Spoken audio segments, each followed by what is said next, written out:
Bhim army chief व Azad Samaj party Kanshiram के राष्ट्रीय अध्यक्ष चंद्रशेखर आजाद के कार्यक्रम में हुए हमले में कार्यवाही न होने से पार्टी में भारी रोष है। मुजफ्फरनगर के भूपखेड़ी इलाके में 20 जनवरी को यह घटना हुई थी। इस मुद्दे को लेकर आजाद समाज पार्टी कांसीराम की ओर से प्रेस वार्ता की गई, जिसे पार्टी के प्रदेश अध्यक्ष पूर्व एमएलसी सुनील कुमार चित्तौड़ ने संबोधित किया। सुनील कुमार चित्तौड़ ने घटना की घोर निंदा की और अभी तक गिरफ्तारी न होने पर रोष जताया। उस कार्यक्रम में राष्ट्रीय अध्यक्ष चंद्रशेखर आजाद के अलावा खतौली विधायक मदन भैया भी मौजूद थे, जबकि आरोप तो यह भी है कि घटना के दौरान पुलिस भी मौजूद थी। पूर्व एमएलसी सुनील चित्तौड़ के मुताबिक वह हमलावरों को महज मूक दर्शक बनकर देखती रही। पुलिस अब तक इस घटना में कोई गिरफ्तारी भी नहीं कर पाई है, जिससे आजाद समाज पार्टी कांसीराम के कार्यकर्ताओं में भारी नाराजगी है। प्रदेश अध्यक्ष सुनील चित्तौड़ ने कहा कि अगर प्रभावी कार्यवाही नहीं हुई तो 27 जनवरी को पूरे प्रदेश में आजाद समाज पार्टी व भीम आर्मी धरना प्रदर्शन करेगी। उन्होंने मांग की है कि भाई चंद्रशेखर आजाद को सुरक्षा गार्ड प्रदान किए जाएं, जबकि वहां गांव के भयभीत लोगों के लिए भी सुरक्षा के लिए व्यवस्था की जाए। आज की ये प्रेस वार्ता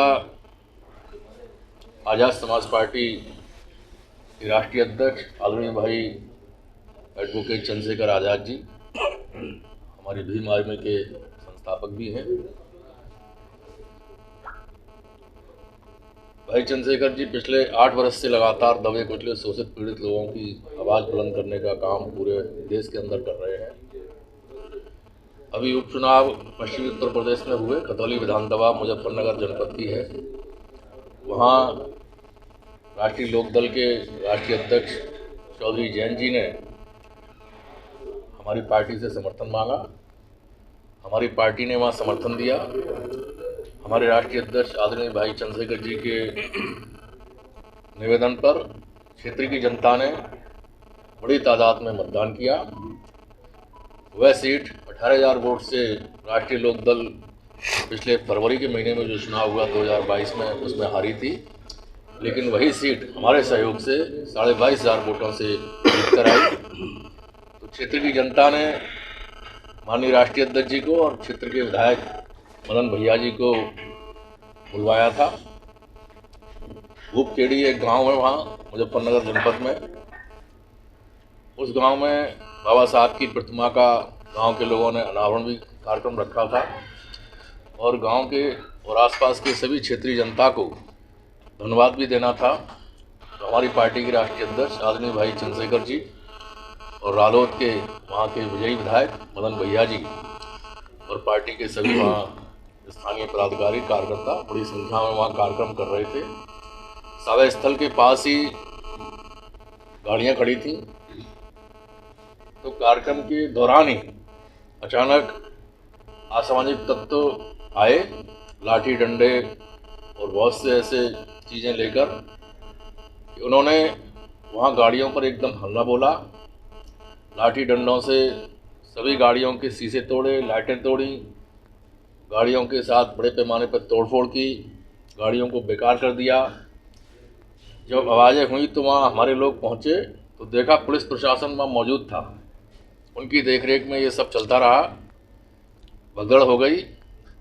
भागते भागते उन लोगों ने पेट्रोल से भरी हुई बोतलें गाड़ियों के ऊपर फेंकी। उन्हें मौका नहीं मिल पाया कि वो उनमें आग लगा सकते थे। यदि उन्हें मौका मिलता तो वो गाड़ियों को जला भी सकते थे। और हम कुदरत का धन्यवाद करते हैं कि उस समय, घटना के समय, गाड़ियों में हमारी पार्टी के राष्ट्रीय अध्यक्ष और हमारे पदाधिकारी नहीं थे। वे कार्यक्रम स्थल पर सभा में मंच पर थे। इसलिए जो असामाजिक तत्व हैं उनके मंसूबे पूरे नहीं हो पाए। हो सकता है वो हमारे राष्ट्रीय अध्यक्ष जी की हत्या करने के मकसद से आए हों। आप सभी समझते हैं कि जब गाड़ियों को उन्होंने तोड़ा फोड़ा है, हमला किया है, तो उनकी मंशा केवल गाड़ियों तक ही सीमित नहीं थी। वह हमारी पार्टी के राष्ट्रीय अध्यक्ष जी की हत्या भी करना चाहते थे। क्योंकि लाखों करोड़ों लोगों की भावनाएं उनके साथ हैं, तो भाई उस समय गाड़ी में ना होने की वजह से बच गए। घटना के बाद पूरे गांव में भय व्याप्त हुआ, लोगों में अफरा तफरी हो गई। यह घटना सोशल मीडिया के माध्यम से पूरे प्रदेश और देश में फैल गई। भीम आर्मी और आज़ाद समाज पार्टी का संगठन पूरे देश के अंदर सभी राज्यों में फैला हुआ है। लगातार 5 दिन से इस घटना को लेकर पूरे देश में आज़ाद समाज पार्टी के और भीम आर्मी के कार्यकर्ताओं में जबरदस्त आक्रोश है। आश्चर्य की बात है कि उत्तर प्रदेश में मुख्यमंत्री आदित्यनाथ योगी जी के द्वारा बार बार कानून व्यवस्था को ठीक कहा जा रहा है और वह G20 के नाम से बाहर के लोगों को बुलाकर यहाँ उन्हें ये एहसास करा रहे हैं कि उत्तर प्रदेश में उद्योग स्थापित हो सकते हैं, यहाँ शांति और व्यवस्था कायम है। लेकिन इस घटना ने ये साबित कर दिया कि उत्तर प्रदेश में कानून व्यवस्था नाम की कोई चीज़ नहीं है। चूँकि आज घटना को हुए 20 तारीख से लेकर आज 24 तारीख हो गई, अभी तक कोई मुजरिम स्थानीय पुलिस के द्वारा गिरफ्तार नहीं किए गए। ये कोई छोटी घटना नहीं है। हमारे राष्ट्रीय अध्यक्ष जी को अमेरिका से जो दी टाइम्स नाम की पत्रिका निकलती है, जो पूरे वर्ल्ड के उभरते हुए लोगों को समय समय पर प्रकाशित करती है, 2020 में दी टाइम्स पत्रिका ने भारत के अंदर केवल अकेले नाम के रूप में और व्यक्ति के रूप में, उभरते हुए नेता के रूप में यदि किसी व्यक्ति का नाम अपनी मैगजीन में छापा तो वह हमारे भीम आर्मी के राष्ट्रीय अध्यक्ष, संस्थापक और पार्टी के अध्यक्ष भाई एडवोकेट चंद्रशेखर आज़ाद हैं। पत्रकार ने स्पष्ट लिखा कि पूरे भारत में ये अकेले उभरते हुए नेता हैं। तो हमारे नेता की लोकप्रियता बड़े पैमाने पर पूरे देश के अंदर बढ़ रही है। इसके बावजूद भी जो उत्तर प्रदेश की गुप्तचर संस्थाएं हैं, LIO है, पुलिस प्रशासन है, ये हाथ पे हाथ धरे बैठे हैं।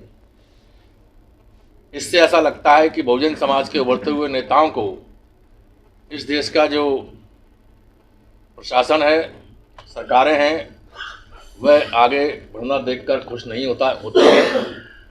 ये देश गैर बराबरी की सामाजिक व्यवस्था के आधार पर चलने वाला देश है। यहाँ पर जो सामाजिक व्यवस्था के आधार पर जिनको निम्न जाति का कहा गया है, ऐसे लोगों के साथ समय समय पर इस प्रकार की घटनाएं करके उनका मनोबल गिराने की कोशिश की जाती है, उन्हें रोकने की कोशिश की जाती है। ये विडंबना है कि इस देश में 72 साल संविधान को लागू हो गए और संविधान में सभी समाज, सभी धर्म के लोगों को बराबरी के अधिकार दिए गए हैं, लेकिन इसके बावजूद भी हमारे नेता राष्ट्रीय अध्यक्ष जी को अभी तक स्थानीय प्रशासन ने और न शासन ने किसी प्रकार की कोई सुरक्षा प्रदान नहीं की। हम आपके माध्यम से ये कहना चाहते हैं कि इस घटना के बाद प्रशासन को जितनी जल्दी हो सकता था जल्दी से जल्दी अपराधियों को गिरफ्तार करना चाहिए था। गांव के लोगों को सुरक्षित करने के लिए वहां फोर्स लगाना चाहिए, क्योंकि गांव में पलायन की स्थिति पैदा हो गई, लोग भयभीत हो गए, भागने लगे और हमारे राष्ट्रीय अध्यक्ष जी की सुरक्षा के लिए सुरक्षा गार्ड दे देने चाहिए थे। लेकिन अभी तक ना तो राष्ट्रीय अध्यक्ष जी को गार्ड दिए गए और ना ही घटना के दोषी लोगों को गिरफ्तार किया गया। ये सब देखते हुए हमारी पार्टी ने राष्ट्रीय अध्यक्ष जी के निर्देश पर यह तय किया है कि हम 27 तारीख को उत्तर प्रदेश के 75 जिलों में सभी जिला मुख्यालय पर हमारी पार्टी के लोग, भीम आर्मी के लोग, हमारी महिला मोर्चा, यूथ विंग, सभी लोग मिलकर धरना करेंगे, प्रदर्शन करेंगे, महामहिम राज्यपाल के नाम से ज्ञापन देंगे और हमारी मांग होगी कि शीघ्र से शीघ्र अपराधियों को गिरफ्तार किया जाए और शीघ्र से शीघ्र हमारे राष्ट्रीय अध्यक्ष आदरणीय भाई चंद्रशेखर जी को सुरक्षा उपलब्ध कराई जाए, जिससे आगे ऐसी घटनाएं ना हो। इसका भी संज्ञान लेते हुए आगे जो भी कार्यक्रम हो, जहां हमारे राष्ट्रीय अध्यक्ष जी जाएं या हमारे छोटे पदाधिकारी कार्यक्रम करते हैं, तो हम लोग पुलिस को सूचना देके परमिशन लेके करते हैं। जब पुलिस मौजूद रहती है तो फिर असामाजिक तत्वों की ये हिम्मत कैसे हुई कि वो इस प्रकार की घटना करे। तो आगे प्रशासन इसका ख्याल रखें, हमारे कार्यक्रम को व्यवस्थित रूप से सफल बनाने में पूरा सहयोग करें, हमारी गाड़ियों की, हमारे नेताओं की, पदाधिकारियों की सुरक्षा हो। ये लोकतंत्र है, यहाँ पर संविधान ने सबको अधिकार दिया है कि सभी लोग अपनी बात को शुद्धता के साथ कह सकते हैं। जनता के कल्याण के लिए जनता के द्वारा चुने हुए प्रतिनिधियों को ये अधिकार मिला है कि वे जनता का कुशलता के साथ नेतृत्व करें यहाँ समय समय पर नए दल, नई पार्टियां बनती हैं, नए नेता उभरते हैं।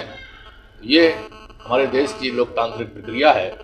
इस लोकतांत्रिक प्रक्रिया को बनाए रखने की जिम्मेदारी सरकार की है। प्रेस वार्ता में पूर्व प्रदेश अध्यक्ष भीम आर्मी सिकंदर बौद्ध, मंडल अध्यक्ष मुकेश ठेकेदार, मंडल महासचिव राजू अंसारी वारसी, मंडल उपाध्यक्ष रामपाल नेताजी, जिलाध्यक्ष अनिल करदम व जिला संयोजक भीम आर्मी ब्रजेश एडवोकेट भी मौजूद रहे।